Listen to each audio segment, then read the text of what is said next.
À Marseille, il y a toujours 3 versions. Alors, je vous donne la mienne. On continue, on monte un petit peu plus haut. Je crois qu'il y a d'assez beaux soupiraux aussi. Hein, comme on avait vu, les bases d'office, il faut les ventiler, il faut livrer le charbon. Vous avez les soupiraux au rez-de-chaussée. C'est quoi un soupiraux? Les soupirails. Soupiraux. Là, tu as un soupirail Marguerite. Tu vois comme il est joli. Ah oui, c'est joli. Bon.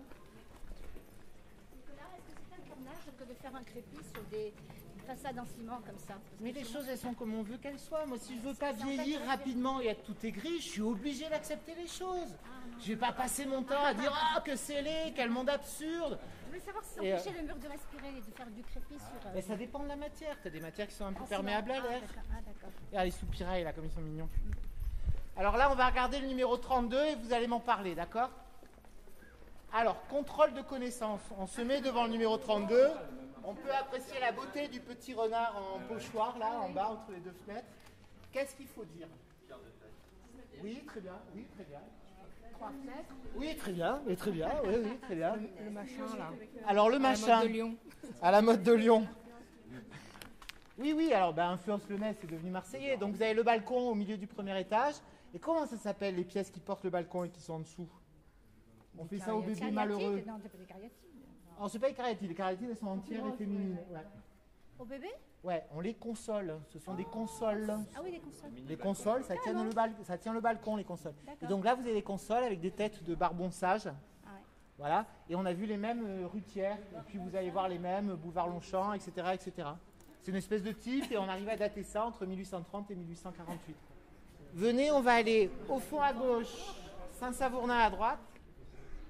Alors j'avais fait la Plaine pour les Journées du patrimoine, je crois. C'est une espèce de monument, la Plaine. Hein. C'est vide, il y a du ciel, mais il y a plein de choses à dire. Et puis aujourd'hui, c'est politiquement très tendu. Très, très tendu. Voilà. Très, très, très tendu même. Nous allons laisser passer ce véhicule diesel de marque allemande, destiné aux classes moyennes inférieures. Et alors je vous amène ici parce que c'est les histoires racontées par les vieux poètes de la Plaine. Donc c'est de ce quartier-là, à Marseille, c'était le quartier du lycée Thiers, il y avait l'université en bas aux allées de Meillan, et c'est le quartier de la matière grise marseillaise. Et notamment, parmi les grands poètes marseillais, il y en a beaucoup qui ont usé leur fond de culotte ici. Et on a un témoignage de la jeune vie de Marcel Pagnol avec ses copains. Donc c'est Pagnol, il était copain avec Albert Cohen aussi, et d'autres à la même époque. Il y avait Roubaud. Et ils se mettaient ici, il y avait un banc là, et ils passaient leur soirée après l'école ici à regarder l'étoile. On voit le monde de l'étoile qui sont tout au bout là.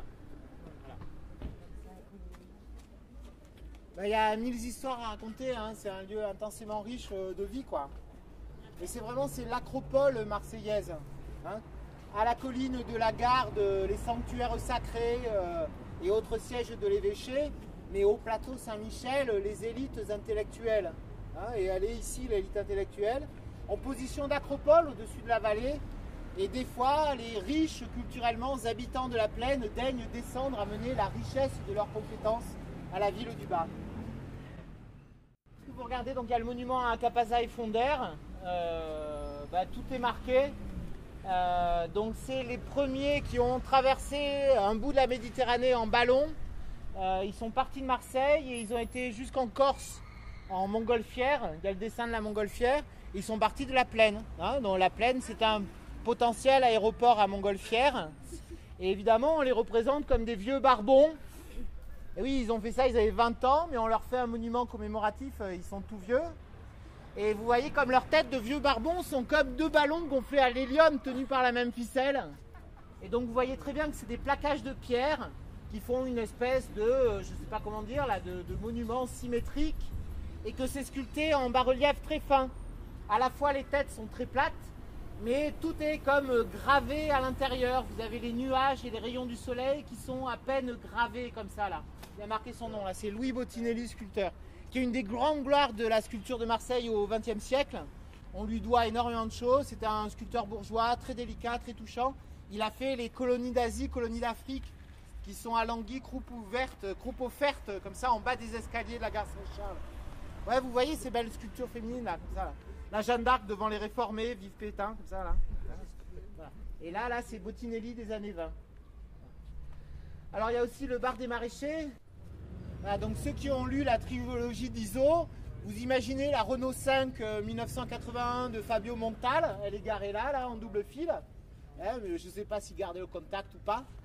Et donc il devait y avoir une bouteille de whisky Lagavulin, puisqu'il se nourrissait à ça, le brave Fabio, c'est ça Fabio Montal? Ouais. Il se nourrissait à ça, et il y a déjà Hassan dans les trilogies, il parle d'Hassan directement, hein, c'est le patron qui était là. Donc c'était le grand bar de la plaine, c'était celui-là. Venez, on va prendre un rucivier qui est calme. Alors là, vous regardez à droite, on y était tout à l'heure, et on voit les Rutières et Curioles qui se rejoignent. En fait, on est Curioles, et la Rutière s'arrête juste là, et ça fait un goulet d'étranglement.